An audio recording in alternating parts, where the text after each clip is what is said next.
Bonjour les aventuriers en carton. Aujourd'hui, on vous présente un petit jeu Nosferatu.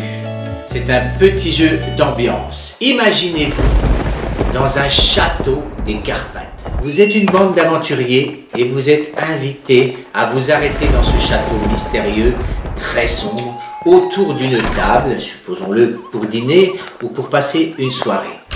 Il y a vraiment des endroits dans ce château qui font peur. Et votre hôte n'est autre que Nosferatu lui-même. On va l'accueillir en personne. Bonjour les amis. Tu es donc Nosferatu. Non, Pardon. non. Vous m'avez semblé, hein, vous êtes d'accord avec moi? Non, je suis pas un vampire.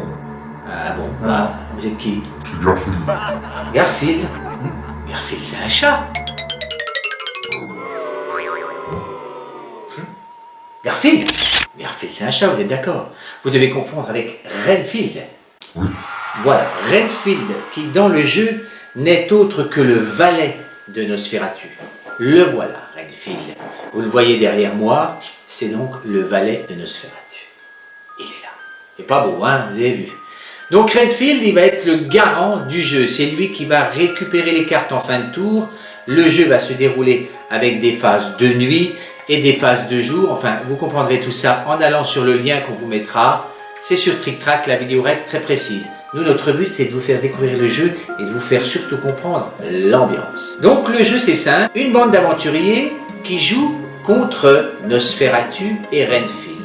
Nosferatu, son seul but, c'est d'appliquer 5 morsures aux aventuriers. S'il arrive à le faire pendant les phases de nuit, les aventuriers ont perdu. Pour les aventuriers, c'est simple. Enfoncer quand ils le peuvent et avec certitude, surtout pour ne pas se tromper, le pieu ancestral dans le cœur de Nosferatu. Je te plante. Dans le cœur de Nosferatu, je te plante. C'est pas moi. Non. Non, moi je suis pas Nosferatu. Alors, je me suis trompé? Bon, Ah oui, je me suis trompé. Donc puisque c'est comme ça, c'est pas moi, je vais au pieu.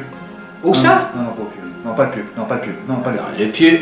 Non, je vais aller il faut dans mon pas- cercueil. Voilà, le pieu, il ne faut pas le mettre à tort et à travers, sinon, si on enfonce le pieu dans le cœur d'un aventurier, même s'il ressemble à Nosferatu, on a perdu la partie. Donc attention, le détenteur du pieu, ça tournera autour de la table chez les aventuriers, devra être très prudent. Voilà, vous avez compris à peu près l'esprit du jeu.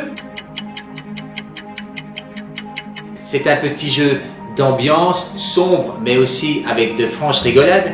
Vous avez compris, il faudra savoir mentir si on est Nosferatu pour éviter le pieu dans le cœur. Il faudra être convaincant si on est un aventurier pour ne pas que les autres aventuriers ne se trompent et nous tuent à la place de Nosferatu. Enfin voilà, il y a tout un tas de choses. Il faudra vraiment louvoyer au travers de tout ça et être surtout très convaincant et très joueur. C'est un petit jeu auquel on peut jouer à partir de 10 ans, de 5 à 8 joueurs. Le mieux étant quand même à partir de 6, 5 c'est un tout petit peu juste, le vampire aura peu de chances de s'en sortir, et plus on ira vers 8, plus ce sera marrant. Voilà, le prix, une bricole, 12 € seulement pour des heures de plaisir, comptez par partie 20 minutes, mais on aura envie d'en refaire pour que nous soyons à tour de rôle Nosferatu. Voilà les aventuriers. Donc si vous avez aimé notre vidéo, n'hésitez pas à liker avec le pouce bleu, ça nous fait toujours plaisir. Et si vous voulez vous abonner pour recevoir encore plus de vidéos, n'hésitez pas, le lien est juste en dessous. On essaie de vous présenter des jeux sur le ton d'humour, à notre manière. Si ça vous fait plaisir, notez-le dans les commentaires, juste en dessous. Ça nous aide vraiment. S'il y a des jeux qui vous font particulièrement plaisir, notez-les, on va essayer de travailler dessus. Et surtout, à très bientôt pour une autre aventure, les amis. En carte. Allez. Allez.